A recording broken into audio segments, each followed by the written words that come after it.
Welcome back to the channel. You are listening to Sheroy's Voice, and this is the OneMic podcast, episode 13, after Fulham 1, Arsenal 1. Thank you so much for your patience, and thank you all for the well wishes when I put up that post on YouTube explaining why I couldn't release an episode last week. For anyone who's wondering, I was bedridden with a horrible chest infection that is making its way around London, so again, bear with me if I'm having a few sips of water during this, but in consequence, things have moved on a fair bit since we last spoke. We have emptied the clip on Sporting Lisbon. We have emptied the clip on West Ham. Got a pretty professional in-and-out win against Manchester United. Manchester City have continued to drop points, and indeed drop points on Saturday, some might say unexpectedly. And some might also say unexpectedly, Liverpool had their Merseyside derby postponed. I said this last week, I've said it before, well not last week because I didn't release an episode last week. I said this on the last episode of the show, and I've said it before. We're not currently in the title race, but we do want to be in the title race. So what we need to do in order to ensure that those above us, in particular Liverpool, don't have a free run at this, is keep snapping away at their heels. One of the reasons we capitulated 2 years ago, and arguably even last year, even though it wasn't a capitulation, it was knowing that there was someone lurking over our shoulder, someone that was going win for win with us. And that pressure can lead to very, very unexpected things happening. And that to me was and still is the only way in which anyone can right now think about credibly challenging Liverpool come the end of the season. Look, Martin Odegaard's come back. We've had goals galore. We haven't conceded too many. Things are looking good. Things were looking good. And I described this Fulham match on AFTV as a must-win game. Feel the same way afterwards as I did before. And on my AFTV fan cam, I said something along the lines of, I think I was referring to a player missing a chance. I said something along the lines of, you need to do better, or you need to take more of a chance on it, because it feels like our title is slipping away. And 50% of the comments were, who does this guy think he is? Our title? Since when was it yours? Having finished second, and then having finished second and taken it to the last day, I said at the beginning of this season, at the beginning of the transfer window, even after the transfer window, if there is a hint of Manchester City not being the Manchester City that we know, this ought to be our title. Now, I'm not talking about we can steamroll all of these other teams, or that we have a sense of entitlement to beat them. I'm talking about we cannot let that opportunity slip. We must be next in line, and we must force our way to that title. That's what I mean when I say this ought to have been our title. And I know this all sounds quite defeatist at the outset, but I am going to explain why. The main reason here, and what I'm trying to say is, I am not deflecting from the expectation for Arsenal to have won the Premier League this year and to still win the Premier League this year. That is the expectation. I'm not shying away from it. I'm not making excuses for it. That ought to have been what happened this year, given the trajectory of the team and given the opportunity that has now presented itself. But sadly, after dropping points yet again against Fulham, I have to say that the belief that then became hope, even that hope is somewhat getting extinguished. Let's talk about the starting 11. Anyone that wants to tell me this isn't an injury crisis in terms of our backline, God only knows what you would deem to be an injury crisis. But Gabriel, Calafiori, Zinchenko, Ben White, and Tomiyasu all being injured at the same time. I mean, from those players that I just named, I think we could perhaps pick a more well-suited, well-organized, and resolute back four than the one that we had to field today. That, to me, is an injury crisis. And it shows the level of depth that we have, that we could even put out a back four today that we were relatively comfortable with. However, when I was on the Starting 11 show on AFTV, and a lot of people at the time said, look, you've now gone and weakened left back. You've now gone and weakened right back. You've now also gone and weakened our midfield solely as a result of not picking someone like Miles Lewis-Skelly, who is eligible and someone that you trusted to come on against Liverpool with Mo Salah down that flank. And instead, Mikel, you have put Thomas Partey at right back when very often our midfield has looked at its best when he has been in there. You have moved Timber away from the right back position when very often he has done his best work down that flank with Odegaard and with Saka. And in consequence, you've left, when Timber inverts, you've left Kiwior in a position where he's the widest defender on the left-hand side, and he doesn't look very capable when he's left on his own out there. For me, having looked at, in particular, the second half, by the way, they're all completely valid concerns. And in hindsight, I think it's fair to say that we shouldn't have gone with that. Notwithstanding all of that, we still should have won this game. I was looking at the first 10 minutes away from home, or at least the first 8. It wasn't what I expected at all. They couldn't get out of their half. We were playing some nice little intricate football. It was one of those games where you just sat there and thought, Fulham might have a patch, but if we continue going into this game, we could get 1, we could get 2, maybe we could shut up shop. They then get their goal. Start to finish, that was amateurish in terms of the way that we conceded it. And let me explain why. We had Timber in a very advanced position. If you're going to have Timber in a very advanced position and the ball is being knocked about in the air the way that it was, you either win the second ball in that situation, or you damn sure make sure that you close the player down when you don't let him have an open pass into where Kiwior is standing. It's unforgivable the way that we just let him have the full vision of the pitch and let that pass be played. Having said that, Kiwior's positional awareness on that flank was terrible. And Raul Jimenez does what a good striker does. In the words of Tony Ayo, 1 shot, 1 kill, what's the deal? Fantastic finish. David Raya couldn't do anything else. And in all honesty, having not watched the game back, recording this quite literally a couple of hours after I watched the match, that was the only chance I think they created. That and even that wasn't a fantastic chance. It's a tough angle to score from. Jimenez does very, very well there. But you know what? That level of chance conversion, that level of finish, forgive me for saying it, that is what traditional bread and butter strikers do. That is what they do. Not just world-class traditional nines, not just the big names, not just the golden boot winners, but all in all, traditional nines have that finish in their locker. And for anyone that wants to come down hard on Kiwior for that, look, what I will say is you all heard the names of the players that aren't eligible in our back line. Kiwior, he's a player that doesn't start very often for Arsenal because he's not of the quality to start very often for Arsenal. He's just not. Kiwior does what he says on the tin. He's a 3rd, 4th choice player in a position. So, in all honesty, I'm going to be far more critical on this podcast of the players that are those that expect to be in the starting 11 and are in the starting 11 and have the starting 11 price tag and are remunerated as such. And in fact, have been quite vocal about what they want to achieve this year. All right. We get the equaliser pretty early in the second half. And at that point, you just think, everything I said at the beginning, Liverpool haven't played. City have dropped points. We've had a poor run of results in the first half of the season already. We have to kick on here. And we have more than enough time to do so. Fulham weren't showing anything. Now, whether that's because they were being deliberately unadventurous and willing to sort of concede possession, or whether it's because we were executing our game plan very well, I couldn't care less. They were not carrying a threat in the second half. Now, those players that I said I was going to speak about, I'm not scapegoating here. I'm not criticizing them as people.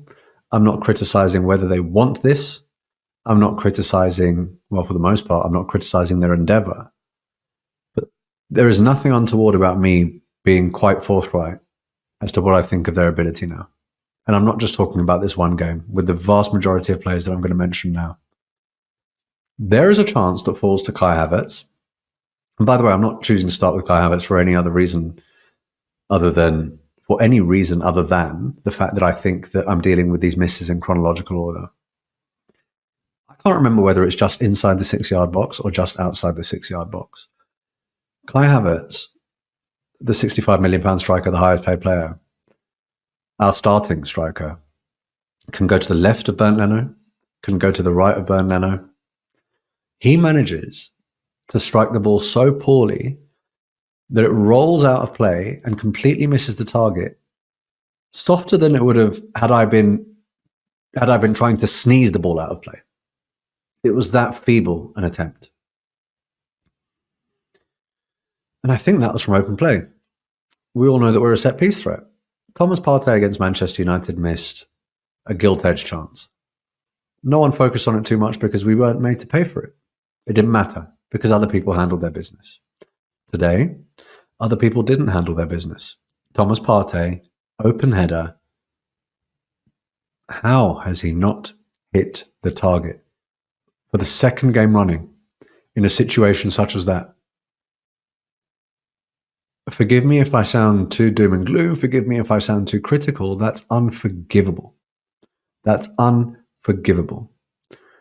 We then have a wonderful ball played over the top when Gabriel Jesus comes on for Kai Havertz. Now, throughout the match, I was saying that Kai Havertz today isn't offering anything. He's not in the game. He's not winning his duels. He's not linking up play. He's not in the box. He wasn't offering anything. In fact, there was an earlier opportunity for a striker to get into the box where a ball was played over the top. I think we had Partey, Rice and Timber in the box, and I couldn't even see Kai Havertz in the frame. I couldn't even see our striker in the frame with a ball over the top, with 3 others in the 6-yard box. So I think that says it all about either the positions that he's occupying or the positions that he's being asked to occupy. Gabriel Jesus comes on a wonderful floated ball over the top. No defenders around him. Pierces the defence. And he's just looking. And I'm thinking, all right, when are you going to lunge towards the ball? You're one-on-one with the keeper. Nothing. And in fact, this is in fact what I was talking about when I was talking about what I perceive to be our title or our year to win the title. You need a goal. You need a goal. Take the chance. Throw your body at it. You want a starting place? I think you're our second highest paid player. When you came in, you said you wanted to be GJ9. Brother, you have to try harder there. You have to try harder there. All of this in the second half was borderline unforgivable. And if even one of those goes in, we win that game, which is why, again, I said what I thought was wrong with the starting 11, but I don't attribute the loss to it for these reasons. We did more than enough to win that game. And last, but certainly not least, Gabriel Martinelli comes on for Leandro Trossard. Now, whenever Leandro Trossard starts, we sit there and think, Martinelli might be able to offer something that Trossard isn't. Whenever Martinelli starts, we think, Trossard might be able to offer something that Martinelli isn't. Today, Gabriel Martinelli came on. Very, very rarely tries to beat his man. And even when he did, they were very, very tame crosses into Bernd Leno. What happened to the Martinelli that used to get past his man but then run along the touchline and blitz one across the 6-yard box? Or maybe take a little clip on his heels and go down? Where's that guy gone? Where has that guy gone? Today we saw a petulant Martinelli, and it was their throw-in, by the way, but because we didn't get the throw-in, and we didn't have much time to play with at this point, he's throwing the ball on the floor and getting a cynical booking. Getting a booking for dissent. Why are we showing that level of immaturity, that level of petulance, what some might perceive as a level of fragility at Fulham away in December? Not good enough. Not good enough. And then we have what I thought was the winning goal, a goal that I celebrated. I screamed, Bukayo Saka, big moments player. And the reason I celebrated it is because I knew there was no chance of Saka being offside, having seen it. And I simply couldn't fathom that a professional winger with the experience of Gabriel Martinelli wouldn't have held his run when he's looking at the entire back four front facing, and this isn't a ball that's being played in front of him for him to run onto where he needs that advantage. This is a ball that's being played into his feet for him to cut in and face the defender up. But lo and behold, he commits the cardinal sin of not holding his run. And post-match, I hear a lot of fan cams. I hear Mikel Arteta himself saying, these are the fine margins of football. I am tired of hearing about the fine margins of football in a game such as this, where the margins are only so fine because we have allowed them to be that fine. By Thomas Partey missing that header, by Gabriel Jesus not going in for a wonderfully floated ball over the top, by Kai Havertz missing that chance in the 6-yard box. That fine margin of Martinelli being offside does not matter if our experienced internationals put those chances in the back of the net in a must-win game in a year where we all feel as though we ought to be at least right up there challenging, and certainly not as far behind as we are. I'm tired of hearing about fine margins. We permit them to be that fine. And one of the realest, working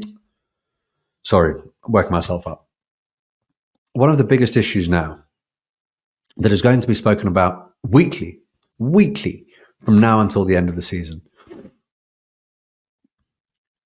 What Mikel Arteta said post-match, he said, well, what Fulham did, they had Iwobi dropping into a back five, which is similar to what they did last year. And when a team defends like that, it's very difficult to pass through them. So you have to come up with other solutions. And we got some fantastic deliveries into the box that we didn't take advantage of. Okay. If you are honestly telling me, and I don't mind this, by the way, if that's your tactic when you can't play through a low block, and you know you've got people that can put in delivery on a tuppence, absolutely no problem with that. My friends, does that not then go to the argument? Does that not then suggest that there's all the more reason to buy a proper striker? Man, I grew up watching strikers such as Alan Shearer, Ruud van Nistelrooy, guys that would have killed for this delivery. And if you want to say the game has moved on, let's look at Manchester City. Let's look at Erling Haaland's goal on Saturday. He feeds off that and scores goals with his head that the vast majority of our players, with a lot of the crosses that we put in from open play, don't necessarily capitalize on, where a 9 would. If we're looking at Chelsea, I've said this on my fan cam, I'm going to say it again. If you, hand on heart, guys, hand on heart. If you could choose between Jackson and Nkunku or Havertz and Jesus, who are you picking? If you could choose between Watkins and Duran or Havertz and Jesus, who are you picking? If you could choose between even Mbeumo and Wissa or Havertz and Jesus, who are you picking? If you could choose, someone like Diogo Jota is probably a better finisher than anyone that we have in this front line aside from maybe Bukayo Saka. And I say that when he has a world-class Premier League all-timer, Mohamed Salah, on the right-hand side as well. If that's the way we're going to play against the low block, which again, I said I have no problem with, as long as you have the personnel to be able to deal with it and not spurn those chances the way that we did today. Some might even say that Nottingham Forest have strikers that are better equipped to do that. Chris Wood and Taiwo Awoniyi would probably have been the difference makers in that situation. We don't carry the level of aerial threat down the middle, so all we can do is Martinelli far post to Saka, or Saka far post to a Trossard or a Martinelli on the other flank, that deep cross. We are now in a situation where people know if they nullify that right-hand side, we're not going to play through the middle, because I don't even see Kai Havertz occupying those positions anymore. And Gabriel Jesus offered no threat down the middle today, even when there was what could have been a gilt-edge opportunity. He didn't look like he was trying to get there. So that's 1/3 of our attack already not perceived to be a threat. And the left-hand side now is getting to... If you watch the amount of space that people leave Martinelli when he plays, it's a real indictment of what opposition players and managers think of him. Saka is never left in the amount of room that Martinelli's left in. And he's not making it count. And Trossard again today, whether it's part of the reason that he does make a difference sometimes, I'm sorry. You have all the ability in the world, my friend, but you have to play for the team. That boy is greedy. That boy is greedy. And if you're going to be that greedy, you need to be putting the ball in the back of the net more often than not for it to be justifiable for you to be that greedy. There was one opportunity today where he took a shot, and I think there was a pass on to at least Bukayo Saka and Declan Rice, if not one more player. It wasn't on. 2/3 of the front line is simply not firing. And if you're looking at Ødegaard in behind, he occupies that right-hand side too. So if you nullify that right-hand side, we're not carrying enough. We're not carrying enough. Look at all of the depth that we require in the defense. Not just depth in quality, not just depth in numbers, but depth in versatility. Different types of defender, horses for courses players. Why did we not apply that equivalent principle this summer? Why? And for anyone that now wants to say, oh, but we did bring in Sterling, I think even the most staunch fans of that Raheem Sterling signing will wonder what's going on here. And by the way, people can say he hasn't had much of a chance, but I'm telling you now, there's a reason he hasn't had much of a chance. There is a reason he hasn't had much of a chance. I don't think he has the defensive capability that Arteta requires. And if you're not going to have that defensive capability, you need to be an absolute world beater going forward. And he is not enough. And he is not enough. All of those people that were criticizing the business that we did in the window, saying that we didn't do enough to get over the line, saying that this was arguably the best opportunity for us to do so, they're proving to be vindicated now. They're proving to be vindicated now. And you can look at the caliber of goals being scored elsewhere. I mean, everyone keeps mentioning, I can't get my head around the way that Isak scored that goal against Liverpool. And what he did to Virgil van Dijk caught him by surprise. In all honesty, I don't see Kai Havertz or Gabriel Jesus even scoring the goal that Jimenez scored today. I'm not even entirely sure that those guys would have, well, they certainly didn't today. They certainly didn't today. I'm not sure they would have made the run. Now, I appreciate that Fulham didn't leave as much space in behind as we did because we were on the front foot, but strikers have a striker's instinct. Strikers know where the space is. When the ball's coming in, even from the flanks, strikers run across the front of the defender to beat them to it. Strikers don't miss natural strikers. They don't miss the chance that Kai Havertz missed today. They don't. They certainly hit the target. They certainly hit the target. And I know there'll be loads of people saying, oh, come on, we've seen Haaland miss sitters and so forth. I understand that. But how many times have we looked at big players, big strikers, and big moments coming up with the goods? That is why people will look at us and say, oh, you're just putting balls into the box, hoping for a knockdown, hoping for corners. Because others in the front line, aside from Saka and Ødegaard, they're not pulling their weight. They're not pulling their weight. And for us to even perceive ourselves as playing to the best of our ability, part title challenges, but playing to the best of our ability, we needed Martinelli to remind us of why we fell in love with him. In actual fact, what's happened is we're approaching the halfway point of the season and a lot of people are having a tough time defending him now. We needed Kai Havertz to continue the goal-scoring form at the back end of last season and sort of the goal-scoring form that he showed at the beginning of this season. His form has fallen off a cliff edge and it needs to fix quickly. I'm not entirely sure what to say about Gabriel Jesus right now. I'm really not.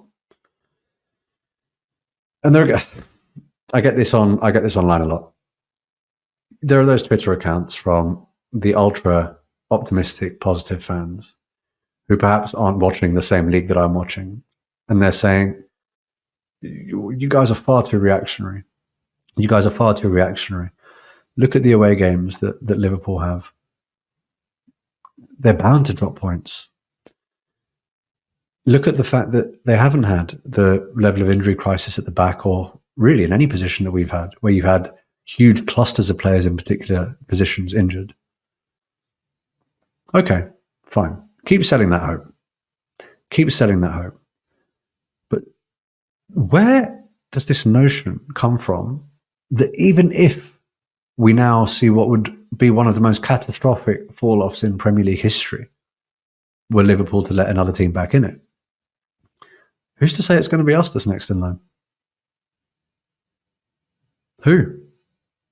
What run of wins have we put together this year that would indicate that we're going to be able to replicate the form that we had to the back end of last season and go on and really, really snap at their heels? It seemed as though this ought to have been the start of it. because of the goals, because of the form. And this result alone, in fact, this performance alone, isn't a calamity. 1-1 at Fulham that could happen to the best of us. And in actual fact, the second half performance and the endeavour, I said we created gilt-edged opportunities. This isn't a performance where we got played off the park, but this is a performance coming off the back of Brighton, Man City, Bournemouth, Newcastle, taking the lead twice at home to Liverpool, and giving it up. And now this. I just listed a lot of games where we've dropped points and we're not even at the halfway mark, guys. We're not even at the halfway mark. So, in all honesty,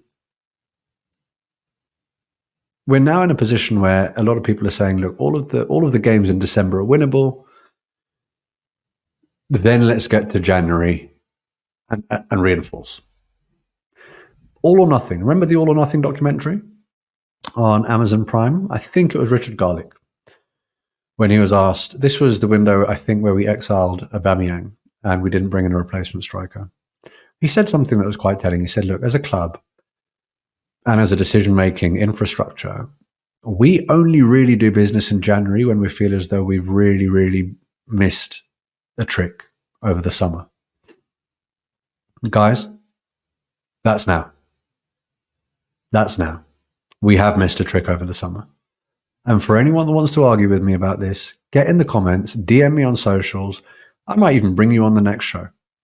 And we can talk about why you think that we didn't miss a trick in the summer. Because I would love to know. I would absolutely love to know. And I don't want... So many people are saying, well, you know what? If the Premier League's kind of not even within touching distance, do you really want to overspend and get held to ransom in January? Since when did we have so many trophies falling out of our arse that we can say, oh, if the Premier League's done, the season's done?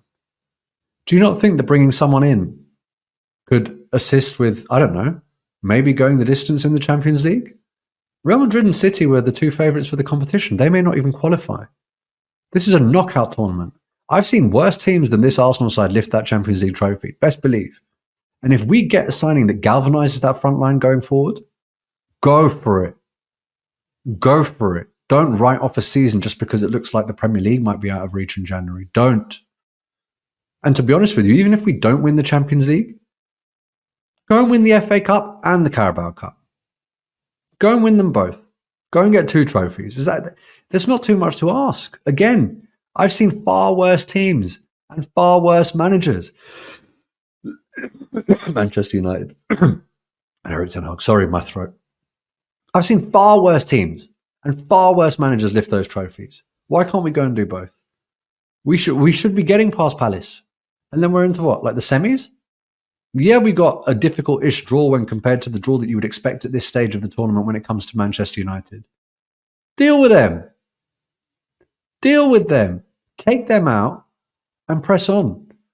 We need to accumulate trophies in the same way that Jurgen Klopp side did. The reason Jurgen Klopp has gone down as such an absolute legend in this league is not because he dominated the Premier League year in, year out. He won it once.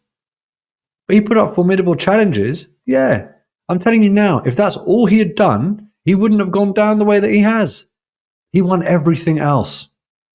He won everything else. Winning breeds winning.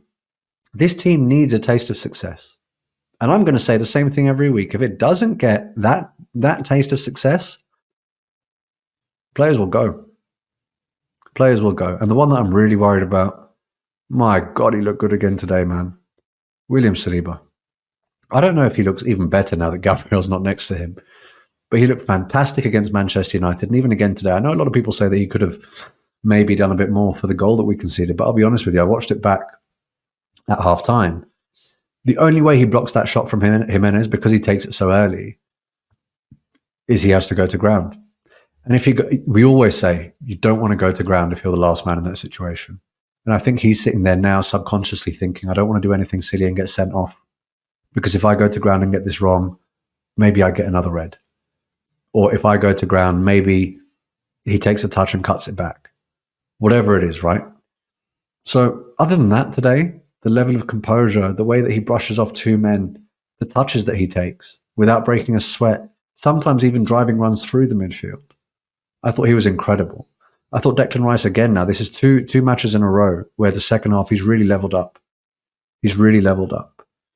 Having said that, I think his delivery for one of the last free kicks of the game today was atrocious and was an absolute waste. There was a lot more that we could have done in those situations, but I think on the whole he had a very, very good half. We don't have long. We don't have long to fix it. We don't have long to fix it. And what I was saying earlier, I believed thoroughly at the beginning. That belief then became hope. I'm now looking at the fact that a team such as Chelsea can play a wholly rotated side because they're not in the Champions League when it comes to midweek, and they look fresh every weekend. And my God, have they got some attacking options, man. João Felix on the bench and Nkunku on the bench. You know, Sancho doesn't always start. I mean, there are just so many options. I don't even know what to say. That level of depth, even if they do concede, man, they'll do what they did today. They'll score 4. Or they'll do what they did against Southampton. They'll score 5. They're now a team to keep your eye on. That goes back to what I was saying about where do we get off thinking that if the unthinkable happens with Liverpool, it's going to be us. Where am I now? Honestly, feel free to call me a pessimist. Feel free to say it's too reactionary. Feel free to say that I'm far too sort of binary with my opinions. I'm just telling you, as a 34, soon to be 35-year-old man who's watched the Premier League all his life and has even recently witnessed his team in a title race and knows what it takes, we have dropped far too many points at this stage of the season for me to think that we are credibly going to mount a challenge this year. That's my honest opinion. That isn't to say the season's done, but today really, in terms of the Premier League, with the chance to go within 4 of Liverpool and not take it, this is where, guys, reality began to set in. This is where reality began to set in. And it's sad. It's sad that we're here. I didn't think I'd be here on the 8th of December. This video will likely come out on the 9th. I didn't think I'd be saying that. But we are where we are. And as you know, I was ill. I was in bed in this flat all by myself all week. I need some wrong answers only to pick me up and make me smile again. So last episode's wrong answers only. Now, bearing in mind, Amorim has had a few more matches since then. But the question then was, what did Amorim say to his wife when he got home after his first game in charge? We have a winner and we have a runner-up, as ever. The winner, well, let me start with the runner-up, actually. The runner-up, Terry Hoskin, 3739. What did Amorim say to his wife after his first game in charge at Manchester United? Terry Hoskin, 3739. Love, you know what? We probably should have rented this house instead of getting a mortgage, you know. Do you reckon he was thinking, maybe. And then Arsenal and Forest, I think he's now appreciating the gravity of the task. But the winner, Mayor Adam West, 120. Wrong answers only. What did Amorim say to his wife after his first game in charge at Manchester United? My love, I think I had more chance of winning the Premier League with Sporting Lisbon. You did, brother. You did. So, guys, thank you for making me smile during a bedridden week. This week's question for wrong answers only. It's a shame I can't enjoy this as much as I would have loved to, because if we had handled our business, best believe I would have been smiling and laughing a lot more than I was today. But this week's question for wrong answers only. What is Daniel Levy going to give Ange Postecoglou this year for Christmas? That is, what is Daniel Levy going to give Ange Postecoglou this year for Christmas? Guys, we're approaching the end of the year. We're in December. When I started this channel, honestly, I didn't think I would have amassed even over 1,000 subs as quickly as I did. You guys have been so incredible by getting me to well over the 4,600 mark. I would love to hit 5K by the end of the year. I would love to hit 5K by the end of the year. And when we get to 5K, there's going to be a new show for you. And YouTube tells me that in the community, we got some lurkers, man. We got some lurkers. You know those people that are in the group chat and just leave everything on red? It seems like 52% of the people that watch my videos are those people. Hit the subscribe button. Hit the subscribe button and let me know what you think. Let me know what you think in the comments. Because for the regulars, you know, I make a conscious effort to reply to every single comment. Thank you so much to everyone that has left a super thanks in there as well. The notion that anyone would want to send me their hard-earned money just to leave a comment that could be left for free, still can't quite get my head around that. That's all to say, not releasing an episode last week. Honestly, I missed you guys. I appreciate you guys. And I will be back next week, hopefully a bit more upbeat. On to Monaco midweek, another game that we must win. Let's go and get back to winning ways and handle business. You've been listening to Sheroy's Voice. This is the OneMic podcast. Until next time, people.